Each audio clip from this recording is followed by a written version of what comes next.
Então, boa noite a todos e todas. E a gente vai dar início à nossa reunião da Comissão de Educação do Grupo Cooperativo, né, do Grupo Latino-Americano de Síndromes Mielodisplásicas. E hoje eu tenho o prazer de convidar para palestrar a doutora Elizabeth Chito Souto. A doutora Elizabeth é minha companheira de muitos anos nas síndromes mielodisplásicas aqui em São Paulo.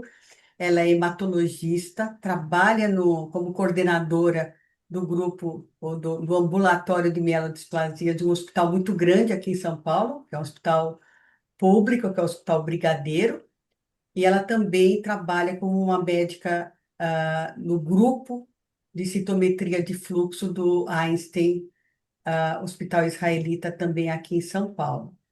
Então, eu queria agradecer muito a doutora Elizabeth pela oportunidade. E esqueci de falar que a doutora Elizabeth trabalha aí também no Comitê de Educação do GLAM. Então, agradecer a ela pela palestra e pelo trabalho que ela vem desenvolvendo com a gente no grupo. Obrigada, viu, Beth? Imagina, Uma eu que outra agradeço o convite. Eu vou falar em português pausadamente, os meus slides estarão em inglês, e no final da apresentação eu estarei à disposição para esclarecer qualquer dúvida.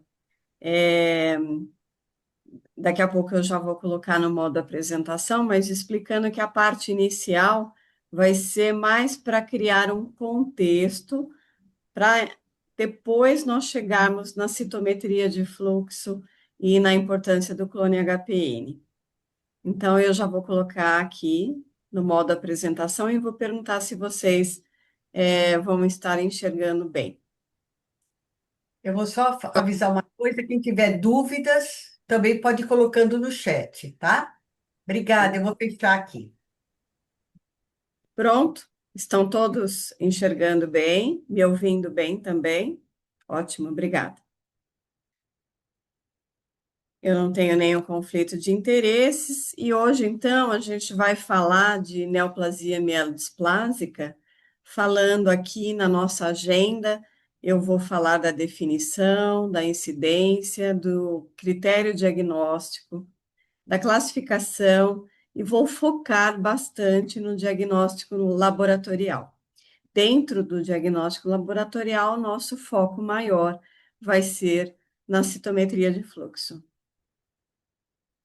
Então, como todos nós aqui sabemos, então nós estamos diante de uma neoplasia que é um grupo, uma neoplasia mieloide, um grupo heterogêneo, caracterizado por uma neoplasia da stem cell hematopoética, e ela tem, como todos nós sabemos, as citopenias, a hematopoese inefetiva, as displasias celulares e a capacidade de transformação leucêmica. Na classificação OMS 2022, o termo de neoplasia mielodisplásica foi empregado para enfatizar o caráter displásico e o caráter neoplásico dessa doença, que é tal como ela é realmente. Então, o termo genérico neoplasia mielodisplásica, e dentro da classificação da doença, nós vamos ver que tem a nossa síndrome mielodisplásica, SMD ou MDS em inglês, como todos nós já estamos acostumados. Como todos nós sabemos, a incidência é maior acima dos 60 anos e, particularmente, muito maior acima dos 70 a 80 anos. E quais são os critérios diagnósticos? Então, eu fiz um apanhado geral, tanto do que nós já sabíamos, quanto das recomendações atuais, colocando aqui o pré-requisito como o início de tudo nesse diagnóstico. Então, como o pré-requisito, citopenias persistentes em uma ou mais linhagens, hemoglobina menor que 13 para homens, menor que 12 para mulheres, neutrófilos menor que 1.800, plaquetas menor que 150 mil. E a exclusão de outras causas hematológicas e não hematológicas que possam causar citopenias e displasia. Então, isso é fundamental, né? A exclusão dessas entidades é muito importante, e isso é uma coisa que eu sempre converso com os residentes, que a gente sempre tem que pensar em outras condições que levam a essas citopenias. Quais são os critérios decisivos? Ok, então já estabelecemos o pré-requisito. Quais são os critérios decisivos?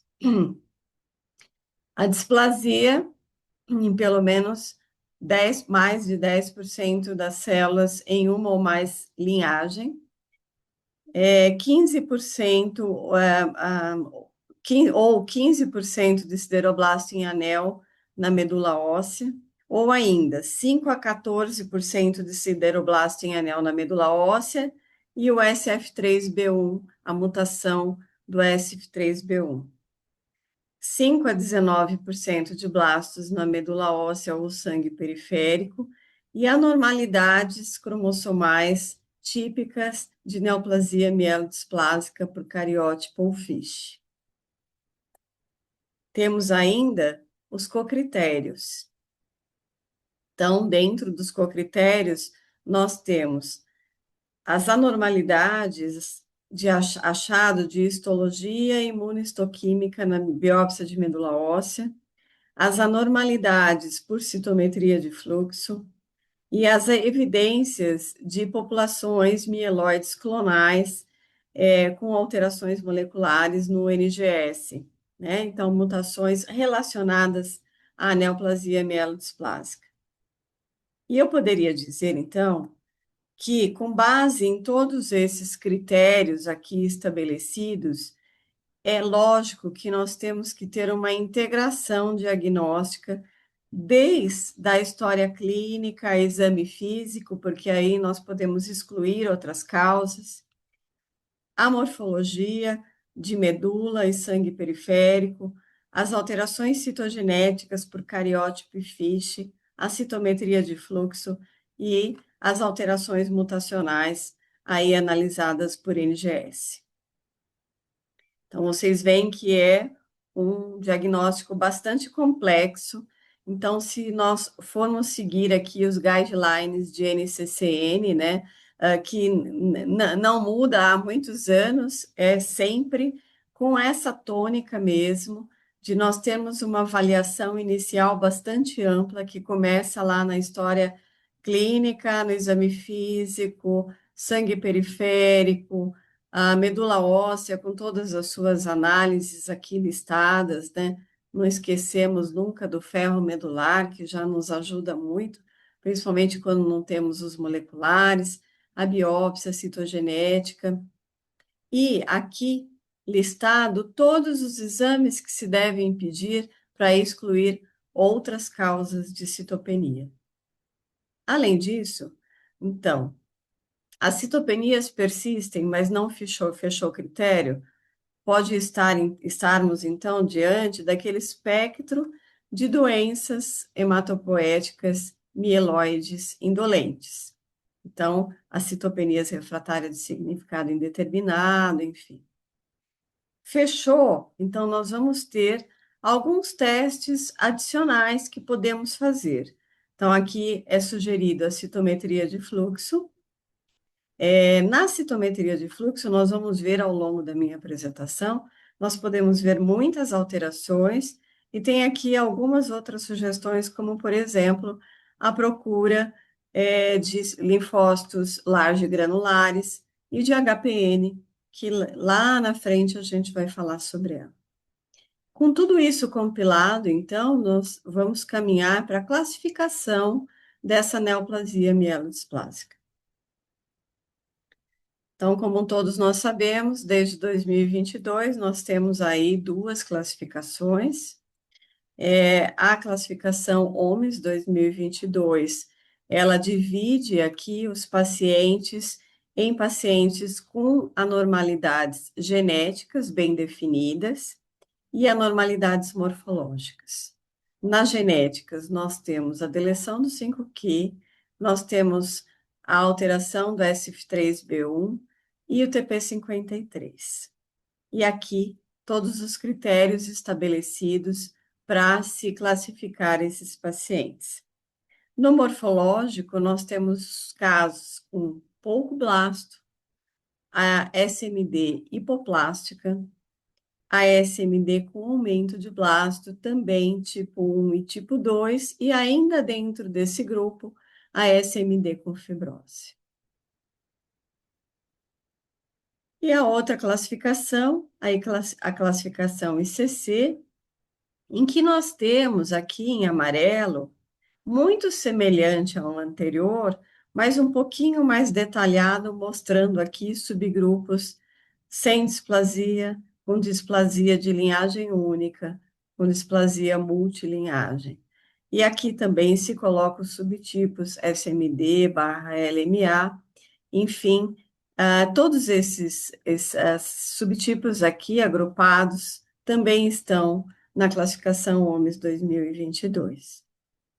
Aqui acima, nós vemos, então, esse subgrupo de mielodisplasia/mieloproliferativa, que, então, nós podemos vir aqui e ver pela OMS os principais subtipos que estão incluídos aí.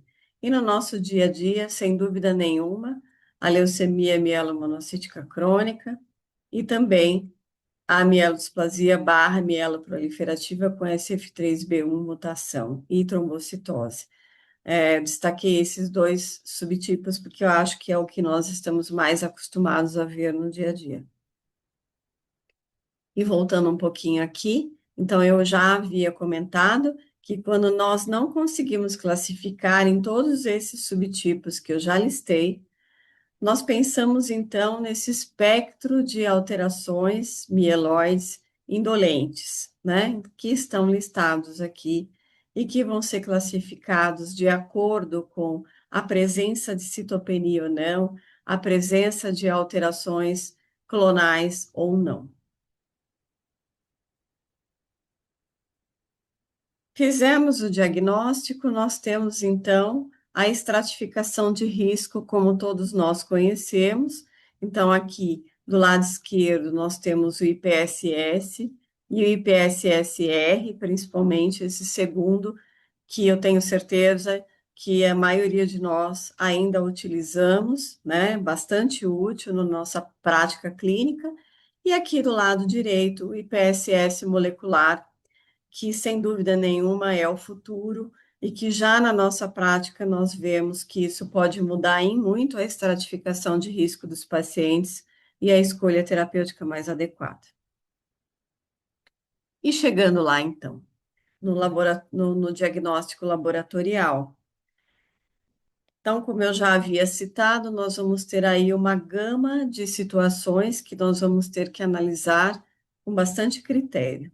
Então, começamos pela morfologia. Então, falando da morfologia, e eu acho que isso é muito importante, essas são as recomendações de alterações de morfologia que a OMS recomenda, né? Então, muitas vezes a gente recebe laudos dizendo que o paciente tem displasia, mas não tem essa classificação de alterações displásicas. Então, não é toda alteração celular que nós vemos que é realmente displasia.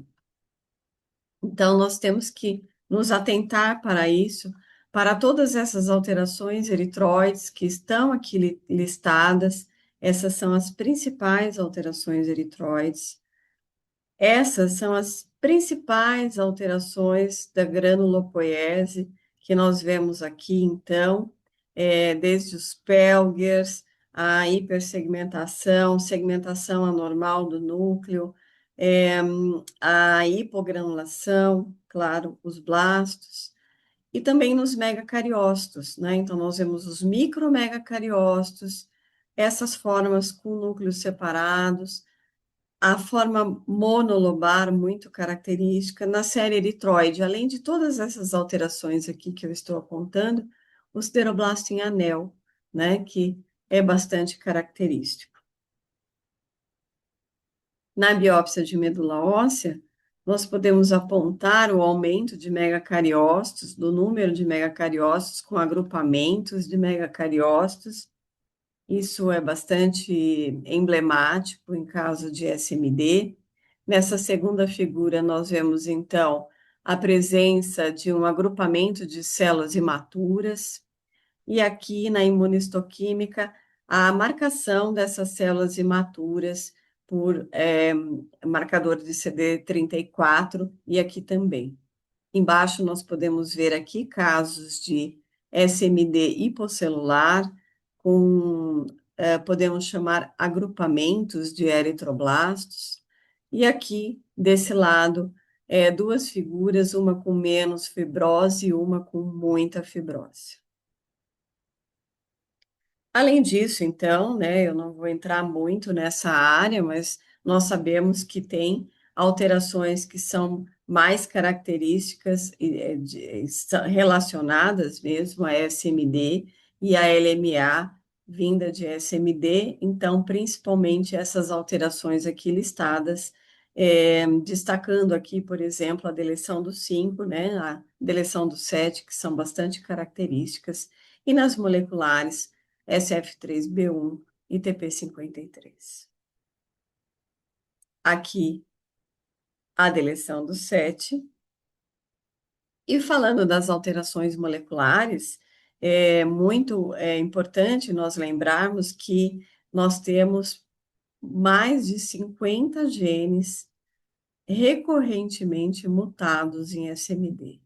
E os pacientes com SMD, eles podem ter aí uma média de 3 a 4 mutações drives por pacientes. Então, quando eu digo que a alteração molecular, a análise molecular desses pacientes será o nosso futuro, é justamente por isso, né? Então, nós sabemos que muitos dos nossos pacientes têm essas alterações moleculares e que no nosso dia a dia nem sempre a gente tem como determiná-las. E chegamos lá, então, no tema da nossa aula, que é a citometria de fluxo no diagnóstico da neoplasia mieloide, mielodisplásica. Muito bem. Então, nós sabemos que na neoplasia mielodisplásica nós temos as citopenias persistentes, nós temos a displasia, nós temos a exclusão de outras causas de citopenia e displasia, nós temos as alterações genéticas e ou moleculares características. Então, aqui, as alterações morfológicas mais frequentes de éritro, de grânulo, aqui de megacariócito com as formas monolobadas, a presença de blastos, a presença de sideroblastos em anel. Aqui, uma alteração citogenética, mostrando aqui a 5Q-, né, com desse lado aqui, na citogenética, e aqui os megacariócitos monolobados. Muitas vezes a gente tem o sideroblasto em anel e temos a mutação SF3B1, e muitas vezes temos também o TP53. O que ocorre é que muitas vezes, muitos casos, nós achamos que é SMD e nós não temos todas essas alterações, ou pelo menos boa parte dessas alterações, para fecharmos o diagnóstico. Então, a citometria de fluxo pode, talvez, indicar esse radar para um lado mais de SMD ou não, até de excluir a SMD, pelo menos momentaneamente. E é isso que nós vamos ver. Então, em 2022, a Leuquimia.net também reuniu muitos especialistas em citometria de fluxo, procurando, então, colocar quais seriam as alterações em citometria de fluxo mais importantes para se analisar nesses pacientes que tinham citopenias e suspeita de neoplasia mielodisplásica. E dividiram, então, alguns compartimentos que devem ser analisados por citometria de fluxo. Então, vamos lá. Um dos compartimentos é o de precursores mieloides. Então, num compilado de toda a literatura que se tinha até o momento,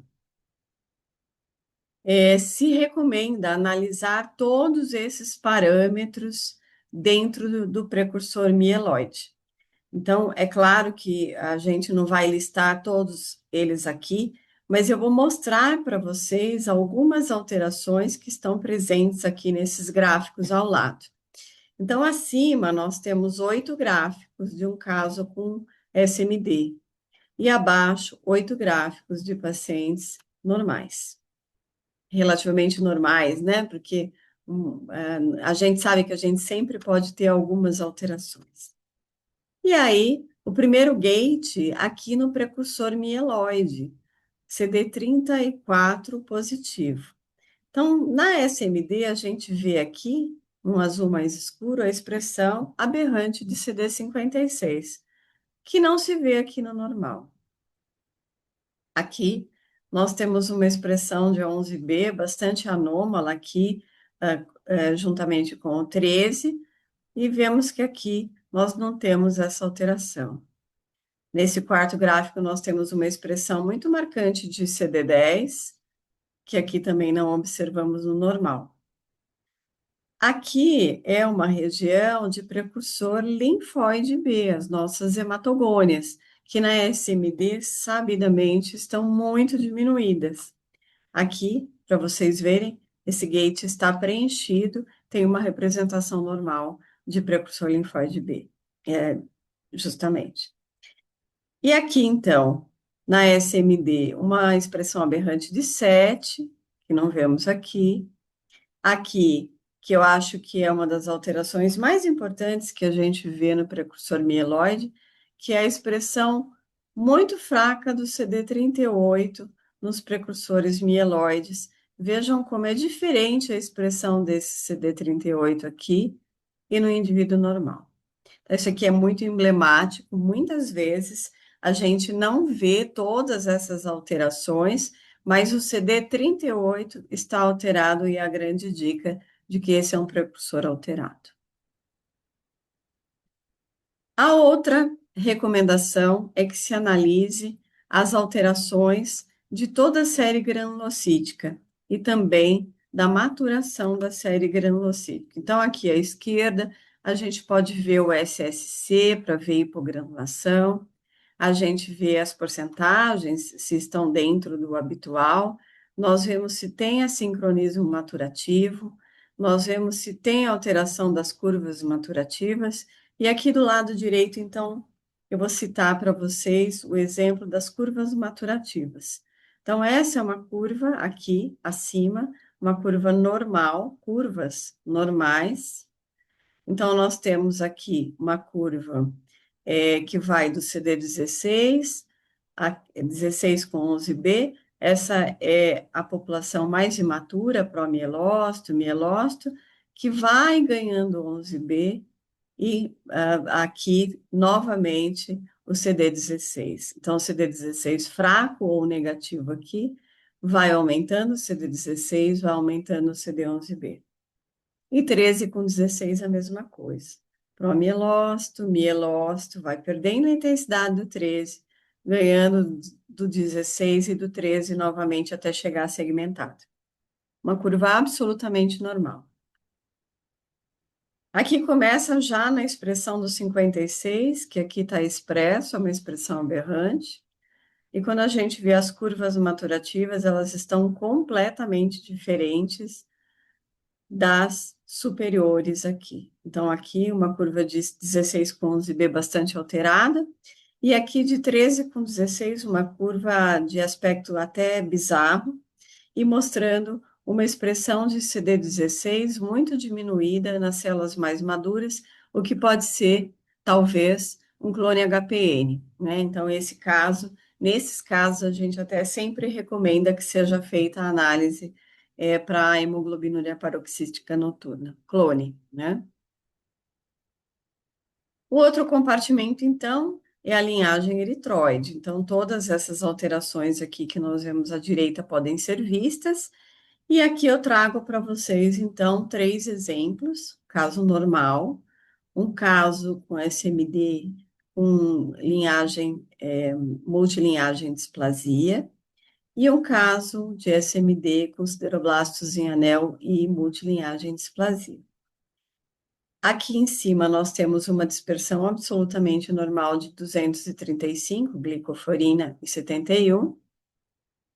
E nós já vemos aqui abaixo uma alteração bastante importante dessa dispersão.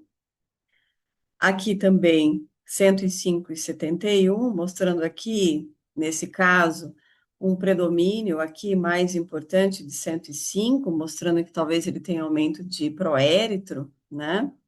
E até uma população CD71 negativo, isso bastante alterado. No nosso dia a dia, eu posso dizer para vocês que a gente mais observa é o coeficiente de variação do CD71, que aqui seria o normal, aqui o alterado, e nesse terceiro caso, muito alterado. Então, a expressão, a intensidade do 71, ela é muito variável, nesse caso aqui, com sideroblasto em anel e linhagem e multilinhagem. Esse é um artigo que eu recomendo para vocês, é um artigo do nosso grupo, mostrando todas essas alterações que eu já listei para vocês, com exemplos bastante emblemáticos de curvas maturativas alteradas, expressão do CD56, perda de expressão do CD10, todas essas alterações imunofenotípicas relacionadas à displasia. Muito bem. Então, além de todas essas alterações, nós podemos usar sistemas de score para nos ajudar a classificar esse caso como SMD ou não? Sim, nós podemos utilizar. Então, o score de Ogata é um score que nós já conhecemos há muitos anos, ele é amplamente utilizado e ele analisa 4 características. Então, a primeira é a porcentagem de blastos, que quando está acima de 2% pontua. A segunda é a diminuição das células progenitoras B, como eu já mostrei em um dos casos anteriormente. A outra característica é a diminuição do SSC, ou seja, a hipogranulação nessas células. E uma característica um pouquinho mais difícil de a gente enxergar, que é a intensidade do CD45 nesse precursor mieloide. Então, muitas vezes a gente vê um 45 mais baixo ou mais alto nesses precursores. Então, esse é um score bastante utilizado na publicação clássica, ele coloca como uma pontuação maior que 2, indicativo de SMD, mas hoje nós sabemos que muitas situações não SMD, outras citopenias ou até mieloproliferativas podem ter um score de Ogata alterado e não necessariamente ser SMD. Então, nós temos que ter muito critério com esse sistema de score. É útil, sim, mas temos que ter bastante bom senso quando utilizá-lo. Um outro sistema de score também bastante utilizado é o RED Score, que é utilizado para se ver as alterações displásicas da série eritroide.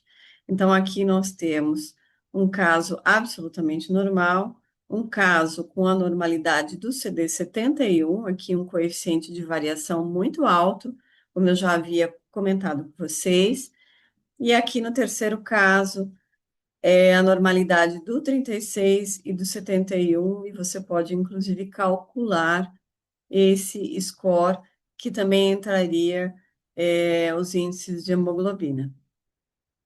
Mais uma vez, eu digo que nós temos várias situações clínicas que podem alterar esse RED score. Por exemplo, uma anemia megaloblástica ou até uma anemia hemolítica, você pode ter coeficientes de variação de 71 e 36 alterados, principalmente 71. Ainda assim, se você combinar os dois sistemas de score, a sua sensibilidade pode aumentar muito e você aumentar, então, aí a sua chance de diagnóstico de SMD. Nós temos muitos sistemas de score de SMD imunofenotípico. na literatura. Se vocês forem ver, vocês vão ver que muitos autores já trabalharam com isso. E a Leuquimia Net elaborou esse sistema de score, que eu particularmente acho que na prática diária é muito complexo, a não ser que a gente conseguisse, ao longo do tempo, automatizar essa análise. Então, aqui nós analisaríamos os progenitores mieloides, as expressões aberrantes de neutrófilo, todas aquelas que eu citei, algumas situações aberrantes de monócito, de eritroide, e a gente analisaria se a gente tem menos que duas dessas anormalidades ou mais do que essas duas anormalidades, e faria aqui uma classificação entre A, B e C. A, não indicativo de SMD, B, talvez, e C, indicativo. É um esforço interessante da Leuquimia Net, uma vez que usa todos esses parâmetros, mas eu particularmente acho que no dia a dia fica bastante complexo. Falando então dos monócitos, aqui à esquerda nós podemos ter todas essas alterações de monócito, então no laboratório a gente sempre brinca, mesmo quem faz morfologia ou citometria, que monócito é uma célula muito difícil de ser analisada, e é mesmo. Então, para vocês terem uma ideia, essas aberrâncias imunofenotípicas, como diminuição de intensidade de 13, 14, 64 de HLA-DR, né? Todas as vezes que a gente pensa no monócito, a gente pensa HLA-DR. E aí, numa mielodisplasia barra mieloproliferativa, a gente pode ver um monócito sem HLA-DR. É um desafio, realmente. Então, nós temos que ver todas essas alterações, se esses monócitos, eles têm expressões aberrantes de outras linhagens, como, por exemplo, 56 e CD2, muito frequente em SMD, nós temos essas expressões, e ainda, e que tem sido muito utilizado, é a análise dos monócitos clássicos e não clássicos. Então, nós temos, inclusive, se vocês forem ver lá os critérios diagnósticos da leucemia mielomonocítica crônica, esse é um dos critérios, o critério imunofenotípico. Então, se nós estamos diante de um caso que preenche os outros critérios de LMMC e que tem uma presença de monócitos clássicos maior que 94%, esse é realmente um caso que pode ser fechado como leucemia mielomonocítica crônica, se ele também tem os outros critérios, né? E aqui nós temos, então, no segundo gráfico, então, esse primeiro é um paciente que muito provavelmente tem LMMC. No B, nós temos aqui uma dispersão absolutamente normal de monócitos não clássicos, monócitos intermediários e monócitos clássicos, normal. E aqui, no C, nós temos aqui um paciente que pode ser que tenha mais que 94% de monócitos clássicos, se ele não tivesse essa condição aqui de um aumento de intermediário. Esse é o tipo de paciente que nós sugerimos a repetição do exame depois de algum tempo, porque esse paciente pode estar passando por um quadro reacional atual, e que quando esses monócitos intermediários desaparecerem, provavelmente eles vão aqui para a área dos monócitos clássicos maiores que 94%. Bom, então vocês veem como é complexa a análise imunofenotípica da SMD. E antes de eu falar da HPN, eu gostaria de dizer que não se deve utilizar nenhum desses dessas alterações imunofenotípicas que eu coloquei aqui, e acho que principalmente os scores, como critérios isolados para se fazer o diagnóstico. Eu tenho muita preocupação com isso. Muitas vezes eu já fui consultada várias vezes por esse motivo. Então, assim, mielograma do paciente não era característico de SMD, a biópsia também não, e ele veio com um score de Ogata de 3. E analisando melhor o caso, ele não era uma SMD, ele era, por exemplo, uma anemia relacionada à insuficiência renal. Então, nós temos que ter muito critério quando analisamos um caso com SMD, e nós temos sim que fazer a integração de todos os dados que nós temos. Então, tenho muita preocupação com isso, porque como os scores estão muito na moda, nós podemos classificar um caso que não é SMD como SMD.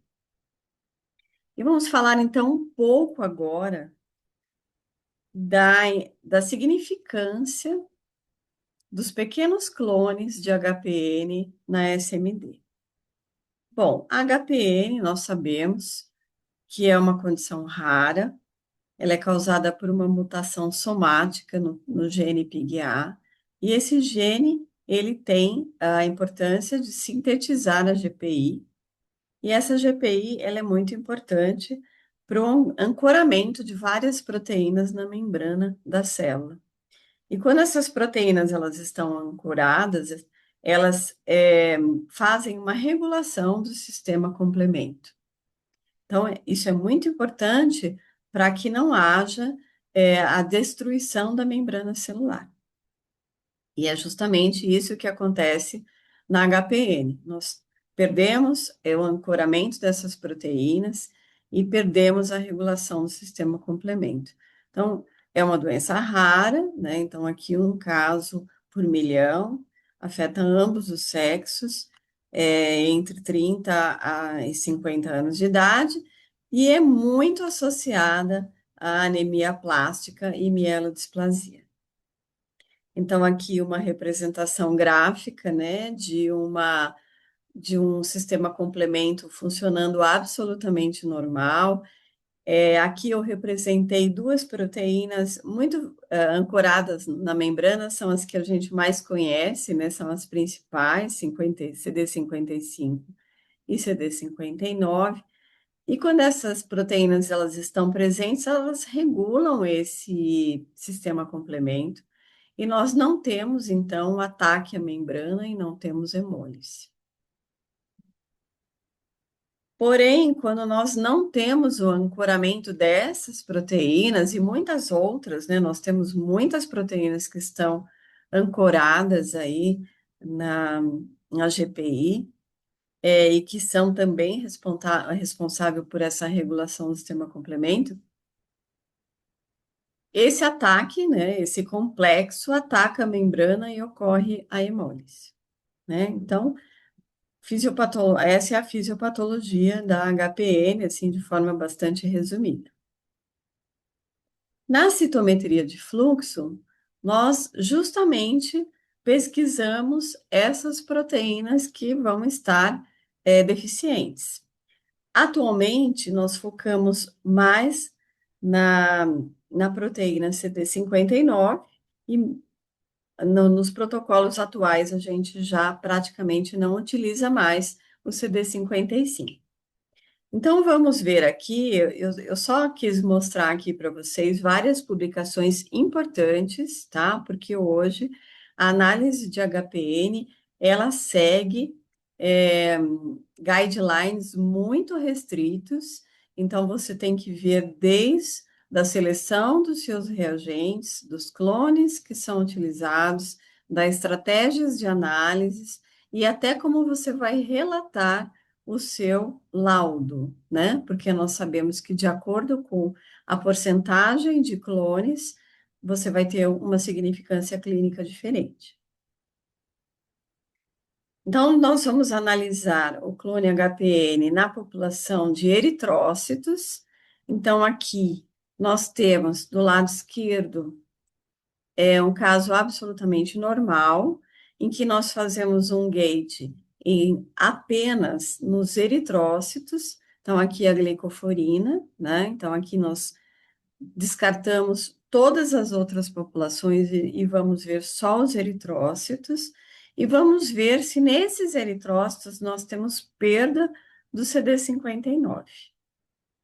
Então, aqui nós vemos que não temos aqui nenhuma perda, aqui apenas é a mesma coisa, só uma forma gráfica diferente de mostrar isso.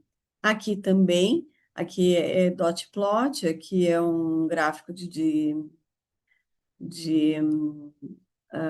me fugiu o nome agora, mas é um gráfico de densidade, e aqui é um gráfico de histograma, absolutamente normal. E aqui do lado direito, nós vemos então que nós vamos separar novamente as células 235, glicoforina, e nós vamos ver se ela é deficiente para o 59, e nós vemos que sim, e que nós temos aqui em verde as células tipo 2, que é uma deficiência parcial, e as células tipo 3, que é uma deficiência total do CD59, e aqui a forma de histograma que fica muito evidente: normal, deficiência parcial, deficiência total. E também nós analisamos os granulócitos e os monócitos. Então, aqui o painel ele é diferente, porque nós temos que separar os granulócitos e os monócitos.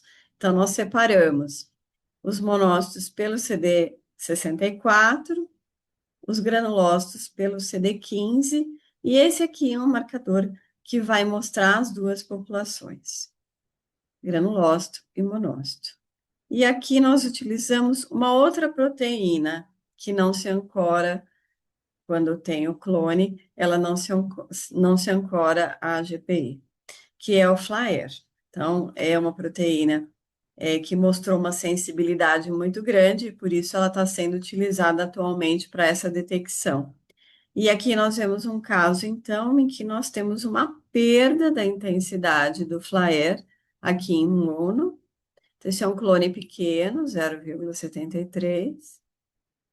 E aqui em granulócito também um clone pequeno, 0,52. Então, tudo isso está muito bem padronizado e tem nos ajudado muito no diagnóstico da HPN, em particular desses pequenos clones. Bom,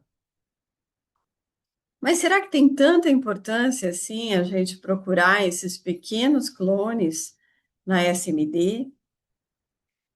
Esse é um estudo muito interessante, com uma coorte bastante grande, um N de mais de 3.000 pacientes, em que a gente tinha algumas entidades aqui, mas principalmente nós tínhamos 869 pacientes com SMD e 531 com anemia plástica. Tínhamos outras doenças, como a leucemia aguda, citopenia isolada, trombocitose isolada, mas esses eram os dois principais representantes. E aqui, destacado em vermelho, então, nós temos as SMDs, e nós vemos que dessas SMDs, nós temos uma grande parte que é negativa para o clone HPN, que está aqui, 35%. Aqui, um pequeno clone, 0,01 a 1%. Aqui, de 1 a 10, 32 pacientes. De 10 a 50, uma minoria, e maior que 50% de clone, muito pouco. E aqui tem uma observação que um paciente desses 7 evoluiu para um quadro de HPN clássica. Ainda nesse estudo, né, nós vemos essa distribuição que ela é muito interessante. Então, vemos aqui em vermelho são os pacientes com SMD. Esse azul mais escuro são os pacientes com anemia plástica. E o laranja são os pacientes com HPN clássica. Nós vemos que aqui no negativo, obviamente, nós não temos pacientes com HPN, mas nós temos uma boa parte dos pacientes com SMD e anemia plástica já nem tanto. Aqui, menos de 0,1% de clone HPN, nós já temos bastante SMD, temos bastante anemia plástica ainda, os pacientes de HPN nem apareceram. Aqui, de 0,1 a 1%, grande parte aqui das aplasias tem nesse nível, SMD também uma boa parte, e muito pouco paciente com HPN.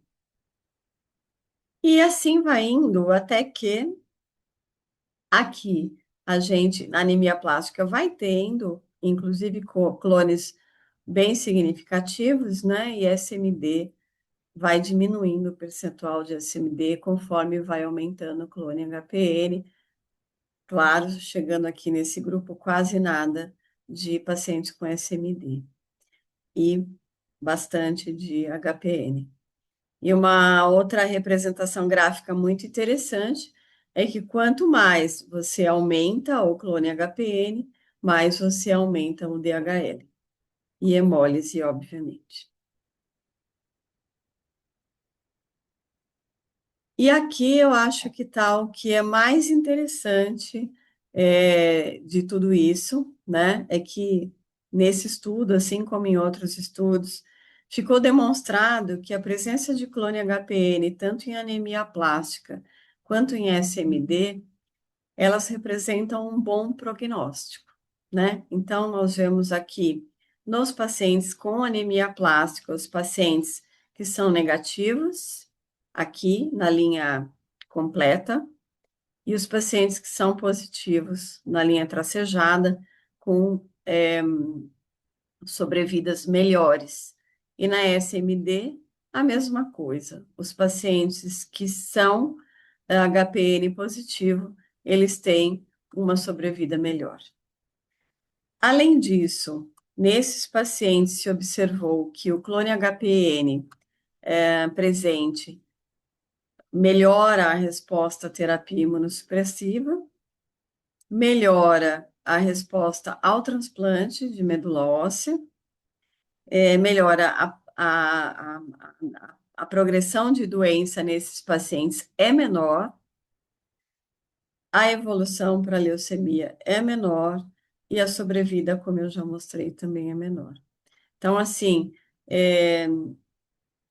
como mensagem aqui, eu acho que fica que nem sempre a gente pesquisa clone HPN nesses pacientes, mas eu acho que mesmo naqueles pacientes em que já são um risco maior, talvez seja interessante a gente pesquisar, porque isso vai conferir um prognóstico melhor para esses pacientes, né? Vai nos mostrar que talvez esses pacientes tenham um prognóstico melhor. Bom, e as futuras direções aí no diagnóstico da síndrome mielodisplásica. Então, hoje a gente fala muito em inteligência artificial, e se vocês forem pesquisar, vocês vão ver alguns modelos diagnósticos aí, tentando fazer modelos de inteligência artificial em SMD. Esse é um modelo utilizando score de Ogata, mostrando aqui, por exemplo, que o paciente que tem o OGATA 4, 44% deles são SMD com excesso de blasto 2, OGATA 3, 33%, e daí a representação de 1 e 2 OGATA é bem menor. Inversamente, num paciente que tem um quadro menos agressivo de SMD, ele tem o OGATA 0 e 1 mais representado. Então, um modelo aí de inteligência artificial mostrando como que esses pacientes se distribuem de acordo com o GATA, né? Então, cruzando o GATA e classificação dos pacientes com SMD. Esse aqui é um outro modelo. Então, esse é um modelo bem interessante, em que você começa o seu algoritmo com a suspeita clínica, exclui outras causas que não é SMD, faz esse modelo aqui computacional, né? E aí você, claro, você vai partir para toda essa análise aqui laboratorial, mas depois que você ver esse modelo, enfim. E aqui só quero mostrar para vocês que tem algumas particularidades, então critério idade, hemoglobina, plaqueta, neutrófilo, VCM, sexo, contagem de leucócito, desculpa, VCM está aqui. E você calcula esse modelo. Então, aqui você tem uma distribuição mostrando que esse paciente aqui, o primeiro, né, que já tem anemia, tem um VCM alto, tem plaquetopenia, tem neutropenia, ele provavelmente é uma SMD, né? Então, vai valer a pena você seguir a investigação dele, utilizando aí os critérios morfológicos, citogenéticos e tal. Esse segundo paciente, ele não tem probabilidade dele, desculpa meu mouse, aqui, a linha azul dele está dentro do quadro de normalidade. Não vale a pena você fazer uma ampla investigação de SMD, porque provavelmente ele não é. E esse último paciente aqui, da direita, ele ficou no intermediário, então esse é um paciente que também vai ter que ser investigado. Isso apenas para mostrar para vocês que nós temos já na literatura vários modelos aí tentando nos ajudar a fazer esse diagnóstico. Mas essa daqui é a capa dessa publicação aqui, né, em que foi feito também esse esforço da Leuquimia Net, que mostra que nós temos, quando nós estamos diante de uma citopenia com possível diagnóstico de SMD, mais uma vez, nós temos que excluir as condições não clonais, excluir outras doenças hematológicas, partir para morfologia e citometria de fluxo, e talvez, né, dentro de alguns critérios, se houver realmente, aí sim partir para toda uma investigação molecular desses casos, né? Então, ser mais criterioso, claro, a gente vai colher todo o material, mas a gente já vai partir para o molecular direto? Não, a gente primeiro vai fechar todos os critérios diagnósticos, o material já está ali, e aí depois partir para análise molecular. Então, é assim que eu enxergo o diagnóstico de SMD. Eu acho que nós temos que integrar todas essas questões, desde a clínica até chegar na molecular, e não nos basearmos em apenas um critério, né? Então, o diagnóstico realmente é desafiador, nós temos que integrar todas essas técnicas, não tem um fator único que vai fechar esse diagnóstico. E eu acho que sim, talvez como direções futuras, talvez a gente consiga, com é, análises computacionais, juntar todos esses dados e ter um diagnóstico mais seguro. Mas ainda estamos caminhando para lá. Então, é isso que eu gostaria de apresentar e eu estou à disposição para questões. Muito obrigada.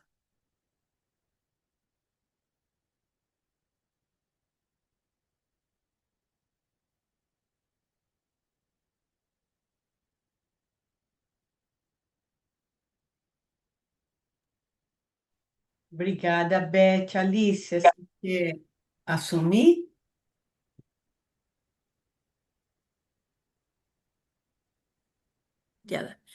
Muchas gracias, Elizabeth. Creo que hay una pregunta de Diana, me pareció haber leído.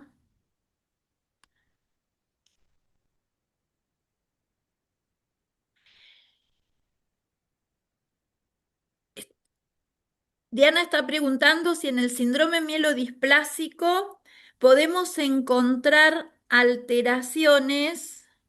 Espera que se me ha corrido. Podemos encontrar alteraciones en los eosinófilos o cómo se pueden encontrar. Olha, o eosinófilo, nós não temos uma análise na citometria de fluxo para eles, né, específica. Nós vemos aumento de eosinófilos mais nas doenças mieloproliferativas. E aí, na verdade, na citometria de fluxo, infelizmente, nós vamos só relatar aumento ou não de eosinófilo. Então, não, a gente não tem uma análise específica de eosinófilo para mielodisplasia, não. Ok. Rosalía pregunta, está escrito, Buenas noches, felicitaciones por su presentación. Deseo hacer unas consultas en relación a HPN. Si ya se identifican clonas en neutrófilos, monocitos, y es necesario identificar además en eritrocitos. Y de ser así, ¿cuál es la importancia de identificar y separar clonas tipo 2 y de tipo 3 para que esta no la veo, en eritrocitos? Olha, na verdade, é uma boa pergunta essa, porque, na verdade, hoje a gente sabe que é muito mais importante o tamanho do clone, né? Se a gente está pensando na manifestação clínica. Então, não tem muita importância se é 2 ou se é 3. Se ele tiver um clone de um tamanho considerável, ele vai ter manifestação clínica. Realmente não tem muita importância. E os percentuais, mais ou menos, acompanham eritrócito, monócito e granulócito. Então, se eu tenho um paciente que tem 10%, ele vai ser mais ou menos equilibrado, mais ou menos, nas três linhagens, éritro, mono e grano. Realmente não tem muita importância essa classificação de 2 ou 3, tá? Mas é uma coisa clássica que a gente continua fazendo, né? Mas realmente não tem uma repercussão clínica específica. Sim. Vale. Carmen está preguntando el valor de CD300 e IREM en mielomonocítica crónica. O valor de... CD300 e IREM Ah, en el... sim. É, é bem interessante isso, porque assim, na leucemia não tem um valor, né? Utilizamos o CD300 para ver a curva maturativa desses monócitos. O monócito mais maduro, ele é CD300 positivo. Então, nós construímos uma curva maturativa utilizando o CD300. O que acontece é que, com isso, nós conseguimos ter os percentuais de monoblasto, promonócito e monócito maduro. E aí, assim, dentro dessa pergunta, eu posso dizer que o normal seria você ter predomínio de monócito maduro. Se você tem aumento de promonócito e monoblasto, esse paciente pode estar indo para uma leucemia mielomonocítica crônica, já tipo 2, né? Com um maior número de células imaturas. Essa é a tradução do 300 aí, tá? É mais na curva maturativa. Perfecto. Orlando Dini dice, buenas noches, obrigado. Una pregunta, ¿cuántos eventos adquieren para granulocitos, monocitos y eritrocitos para el diagnóstico y seguimiento? De HPN? HPN? Esto es Deve lo que ser, pregunta. deve ser, deve ser. Eritrócitos, 1 milhão. E monócitos e granulócitos, 100 mil. Sim? Bien, perfecto. Cualquier duda, lo consultan. Y la Sim. pregunta mía es en esos síndromes mielodisplásicos hipoplásicos, sí que la celularidad muchas veces es muy, muy pobre. ¿Hay un tamaño del cutoff como clon umbral que pueda predecir de alguna manera a mayor precisión la respuesta clínica o cuánto es lo que se justificaría? Ah, difícil, hein? É, não, eu acho que não. Eu teria que Ok. ler sobre isso, tá? Ahn, o- a- Se você viu, os pacientes com SMD, eles geralmente não passam de 10% de clone HPN, sabe? Ajá, Mas eu não sei se tem alguma coisa nesse sentido de cutoff. Eu teria que ver. Nesse estudo, não tem um cutoff. Eles claro, colocaram todo mundo que tinha clone HPN e fizeram a curva de sobrevida, tá? Mas não separaram em cutoffs, tá? perfecto. Agora, pensando aqui, se esse paciente tiver um clone HPN muito alto, né? Ele já vai ter as manifestações mais relacionadas a HPN. E daí eu não sei te dizer se isso desequilibra a curva, né? Porque ele teria um bom prognóstico se não tivesse hemolizando nem trombosando, mas como ele tem um clone maior, ele já vai para um outro polo, né? Enfim, mas é uma minoria dos pacientes. Vocês viram ali que esses pacientes de SMD que tinham clone muito alto era uma minoria. Perfecto. ¿Alguna otra pregunta? Hay una Hola, mano Alicia. levantada, Alicia. Hola, Razor, mano levantada. Doutora Ah, Elizabeth, muitas Sim, congratulações por sua excelente e brilhante palestra. Eu vou obrigada. tentar falar espanhol melhor. Em termos práticos, Eu compreendo. considerando o construto de diagnóstico de mielodisplasia, que inclui morfologia, genética, biópsia molecular, agora citometria, considerando o custo que tem o uso de técnicas como GATA e REDScore e CFF ou outras que são bastante complexas, sabe? E tempo consumidoras, o sea, consumem tempo. Você justifica o uso sistemático desses estudos, esos estudios en pacientes con mielodisplasia, en constructos, o sea, o sea, considerando nuestros países que tienen recursos limitados, o sea, o médico da pé, ¿qué acha ahí? ¿Qué piensa allí? Essa é uma pergunta hoje um pouco difícil de ser respondida, sabe, Juan? Porque Sí. das técnicas, a citometria de fluxo não é tão cara assim quanto, por exemplo, uma análise molecular, Claro. né?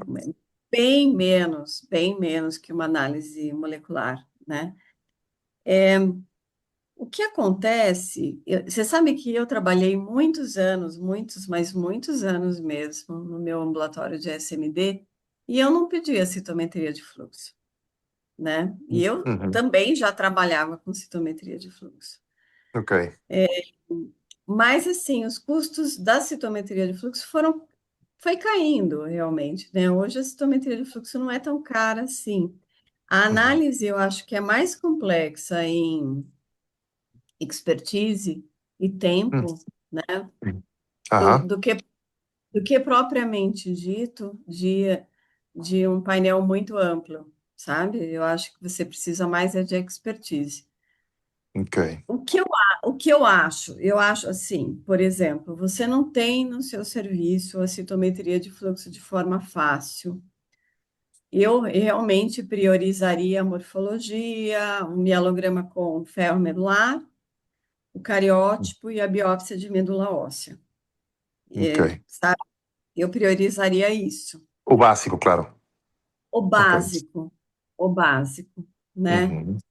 Ah, não ajudou, vou fazer mais alguma coisa, vou puncionar o paciente novamente, né? Porque tem isso, né? Hoje, muitas vezes a gente inclui todos os exames porque a gente quer puncionar o paciente uma vez só, né? Ok. Não, daí sim, tá, isso não me ajudou, eu tenho que ter mais alguma coisa, eu não tenho molecular. Deixa eu fazer uma citometria de fluxo para ver se vai vir alterações na citometria que vão ser um cocritério e que vão me Ok. ajudar nesse caso. Eu acho que sim. Acho que se você tem essa dificuldade, sim. Eu acho que eu seguiria esse fluxograma, digamos. Ok. Uma última pergunta. Como considera melhor a correlação da contagem do blastos mieloides, comparativamente entre morfologia e citometria? Que acha que tem? Ou seja, são paralelos, tem uma boa correlação? Que acha melhor? Olha, Que é melhor? o gold standard é a morfologia, né? Correto. Continua sendo mielograma, né? Uhum. Continua. Tem boa correlação quando o material é muito adequado para a Ok. citometria, tá? Se você tem hemodiluição, aí essa correlação se perde, Ok. tá? Então, assim, se você aspira muito, então é muito frequente. Às vezes a gente recebe o material, o médico aspirou 10 ml. É um Uhum. sangue, né? Não Uhum. vai ter correlação. Então, tem que ser uma aspiração de no máximo 3 ml. E daí você vai ter uma correlação aproximada. Mas o Ok. material tem que ser muito bom. Agora, se o paciente de SMD tiver fibrose, ou tiver uma SMD hipocelular, aí vai ficar muito difícil fazer essa correlação. Ok. Ótimo. Muito Você obrigado, vai professor. até vai achar o blasto, como eu mostrei para vocês, o precursor mieloide na SMD tem um monte de alteração, então você vai achar, achei 1%, mas ele é completamente alterado. Mas em percentual, você não vai ter a mesma correlação com a morfologia. Ok. Ótimo. Obrigadíssimo. Imagina. Bueno, acá hay un comentario de Anabel Espinosa que dice que en Venezuela un examen de citometría de flujo está alrededor de $400 americanos. Y Nidia Bacal pregunta, bueno, felicitaciones para Benbets, ¿alguna explicación de por qué el clon HPN implica enmelar o pronóstico de la anemia aplástica? Si es la en mielodisplasia igual significado. Não, ainda não. Não sabemos. Ok. E Y quanto aos $400, no Brasil não é esse valor. Nós temos vários valores diferentes, mas acho que seria R$ 400 no nosso caso, que isso em dólar seria mais ou menos 50, $70, $80 no máximo. perfecto. Y la última pregunta, si ya cerramos, de Carmen, si hay criterios por citometría de flujo para considerar una muestra no adecuada. Por ejemplo, en una muestra hemodiluida no se puede evaluar el patrón madurativo de neutrófilos y monocitos. Perfeito. Quando nós temos uma amostra inadequada, nós temos que relatar isso. Então, assim, a gente nunca exclui a amostra, tá? Não é excluído. Nós fazemos toda a análise, mas com certeza tudo vai estar muito prejudicado. Análise maturativa, análise percentual, e nós temos que colocar isso no laudo. Então, que a amostra não era adequada. Tá? E a gente tem critérios muito bem definidos para saber se a amostra não é adequada, tá? Tem um passo a passo, um checklist de vários critérios para saber se a amostra é adequada ou não. Isso tem que ser relatado no laudo. Muy bien, Carmen nos dice que en Chile está a $90 la citometría. De HPN, eu acho, né? Saiu daqui, mas. Ah, a Elvira está aqui colocando se tem algo sobre citometria espectral. A gente tem, assim, não tem nada muito específico ainda. Mas certamente a espectral vai nos ajudar, porque como a gente precisa de um grande número de marcadores, né? Então é bem possível que a gente venha a ter, sim, alguma coisa em espectral, mas ainda não tem. Temos para LMA, então eu acho que a gente já está caminhando para isso. Muy bien. Fantástico. Le damos las gracias a la doctora. Excelente presentación. Elvira, todo tuyo. Bem, muito Obrigada, obrigada, viu? Foi um obrigada, prazer. Beth. Obrigada a todos os Até a próxima. participantes. Muito E quem for obrigada. ao simpósio, até dia 19 de agosto. Muito Ah, bom. muy bien. Até mais. Tchau, tchau. Tchau.